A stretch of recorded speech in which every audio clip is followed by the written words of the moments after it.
Hi, I'm going to do a real big overview of a really large cycle from the beginning of source and then back to source again. So imagine source as a field of homogeneous energy where everything is connected all the time. And then the polarities is where we are now or are going out of is a point of being a singular being and being quite alone. So, source energy, um, you could imagine that source energy contains everything at every moment. Um, if you imagine a piece of white paper and then you have a white pencil here, it's very hard to paint a picture. So, while source energy has everything, it's like there is nothing, there is no contrasts. And without contrasts, there is no real experience. So even though source energy is filled with everything, it needs contrasts to create consciousness of what is really source God energy. So it's a journey of self-discovery. And in our own lives, we make a little copy of this gigantic cycle. So source energy splits into infinite rays. You might think of every this ray, there's a little different angle of everywhere there goes a sun ray out of the sun. Let's make the analogy of a sun.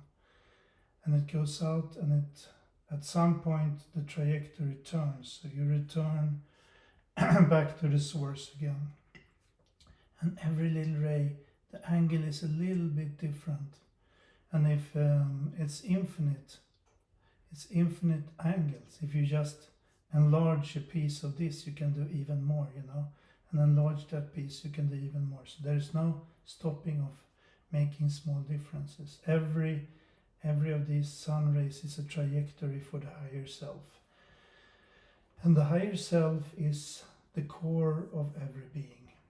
So every being has a higher self, as a light structure that connects back to source and is never lost. We just make the illusion of losing the connection, but it is always there.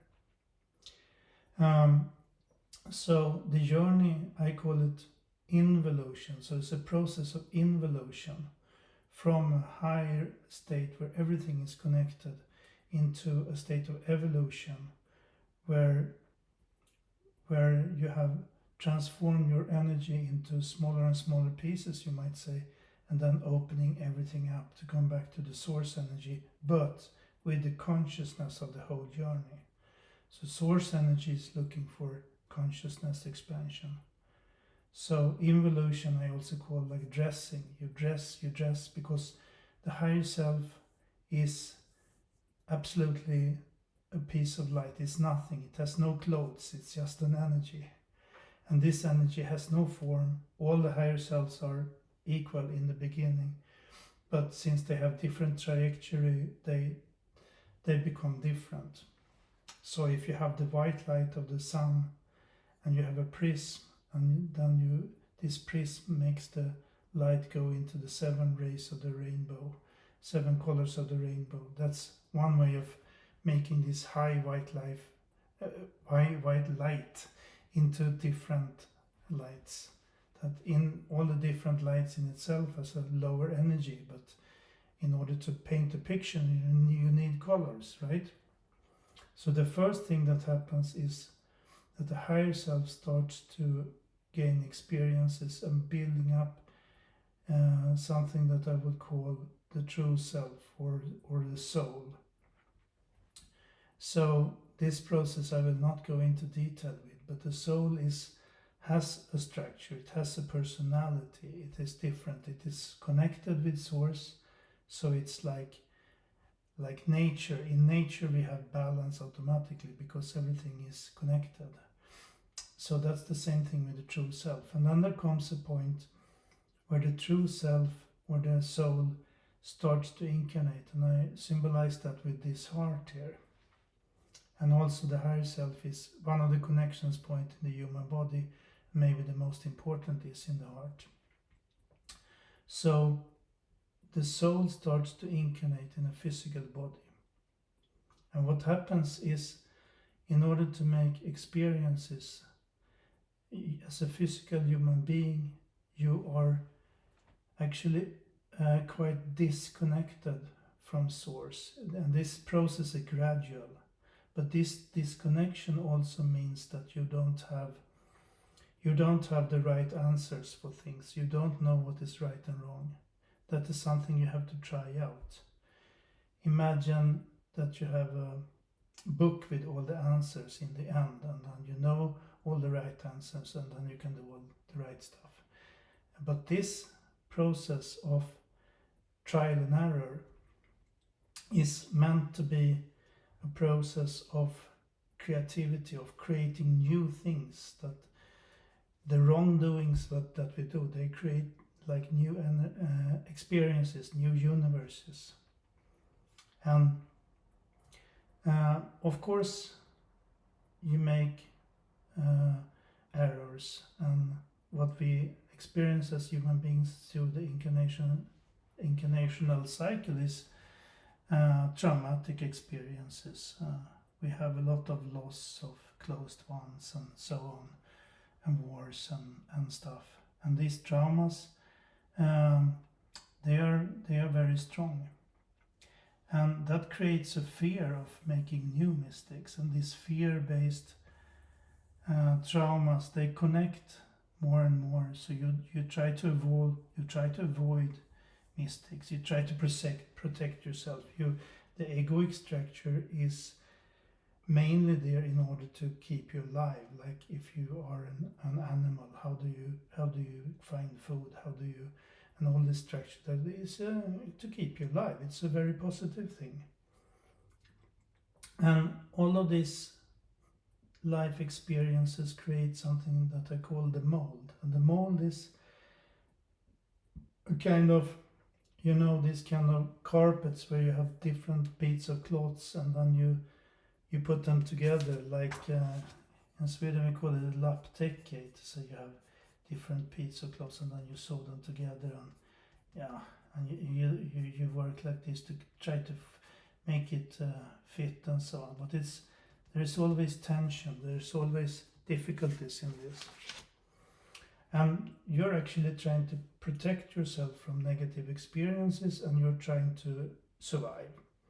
So the mold becomes stronger and stronger. But the downside with the mold is that you are numbing yourself. So you lose more and more connection to your inner being, to your true self, and to your heart. And you try to adapt to reality and avoid stuff. The thing is that you're creating like a castle. It's very safe here in the castle, but on the other hand, it's not much fun. It's pretty grey, it's pretty dull. So it's a protection, but it's also a prison. And during this time, these different, I call them role characters or cast. You play a certain role in a certain situation. In your family, you have to behave in a certain way, but on the work, you need to have another role, and with your partner, maybe another role. And these role characters, they don't really ever go together. You know this story of Romeo and Julia. You come from a family with a certain set of values, and maybe you're from working class or you're from upper class, and then you meet someone from another part of society, and then there is a lot of tensions, what is right and wrong. And these role characters, they protect you in different situations, but they are conflicting also, so you end up in a lot of conflicts. At one point, which I call the turning point, is when the true self has grown too big, you don't fit in here anymore. You are actually choking yourself, and if you don't start to crack the mold, then you will physically dry. And there is also something purple here, and that is the growing energy, the growing field of consciousness. But as long as the mold is there, you're not in contact with that. At one point, you're really at the peak of your ego part of your journey, and then you're really alone. Also, this numbing part, let's say that you numb, you have made some trauma here, so you're numb with your hand.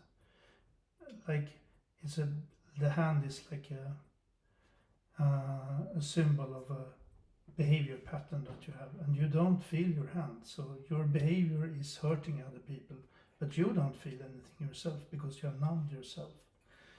But in this process, when the true self gets the need to break out, you start to open up, and all this role character or casts, they are built up of they're glued together with heavy emotion. Do you remember when I was a kid? I was having these tin soldiers, Do you remember that?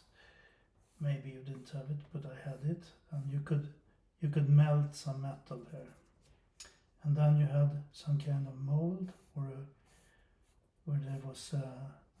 In my case, I had these tin soldiers.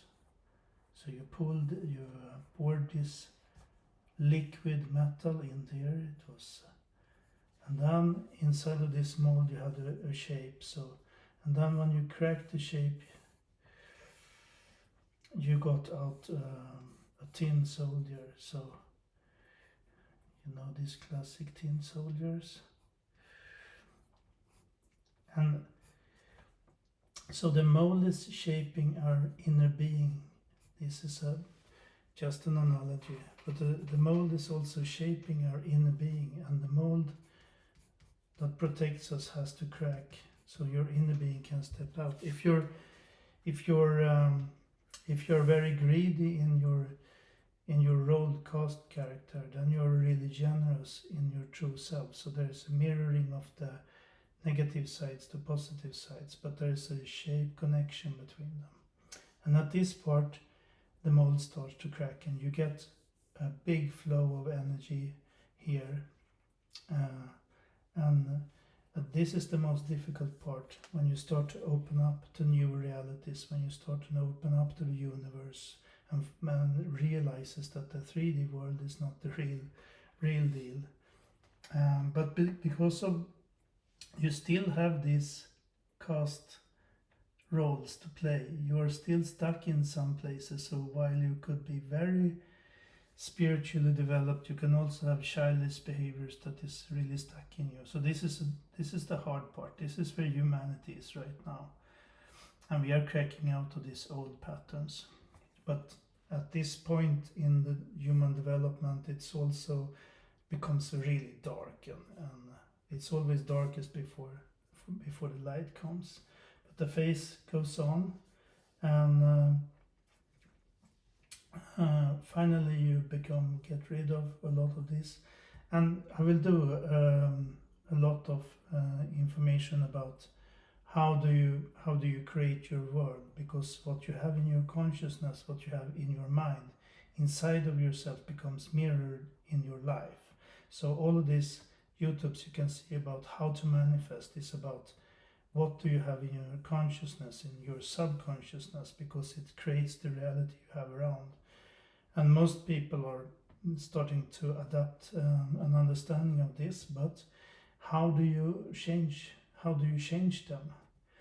Because that is a hard process. It's not just to think, oh, I'm gonna have a lot of money, I'm gonna be rich. Well, it could help, but it doesn't do the real job. If you have the image of yourself as being poor, that is stanced into your consciousness like a core belief. So the core belief is not so easy to change. It's definitely possible to change, but you have to understand that a core belief is shaped of strong emotions, and if the emotions are like like the glue of a belief in your consciousness, and to change your belief, you have to dive deep into the feelings that created this belief, and these feelings might have been a big trauma. So it is strong emotions, and you have to face them again. But I will do separate videos about this manifestation process. It's very interesting. But after this, you kind of undress yourself. So you dress yourself and dress yourself even more, and then comes this undressing process where you peel off the skin of the onion to see more and more of yourself. And this is a good process. So what happens is that through all the experience you have, you start to create a larger body of compassion and understanding of other beings. And when you go even further, your own heart, when your own heart is connected with someone else's heart, it could be a person that you love, it could be a friend, you have a wonderful discussion, you could see a film that really connects you with yourself, or you can be out in nature and experience, you can be writing, you can be just socializing and having a great time. Every time you do these connections with other people, nature, or yourself in an activity, you open up the path of source energy, because source energy is the connection. Everything is connection. Everything is connected into a field of oneness. So you're recreating the source energy. But through the journey you have done here, you have the knowledge, you have created different colors, you create experiences, and experiences creates self-awareness. So source energy wants to be self-aware, and this process goes on and grows, and in the later stages of your development, you are growing more and more to become source energy. And well, I think that was it for this. Thank you.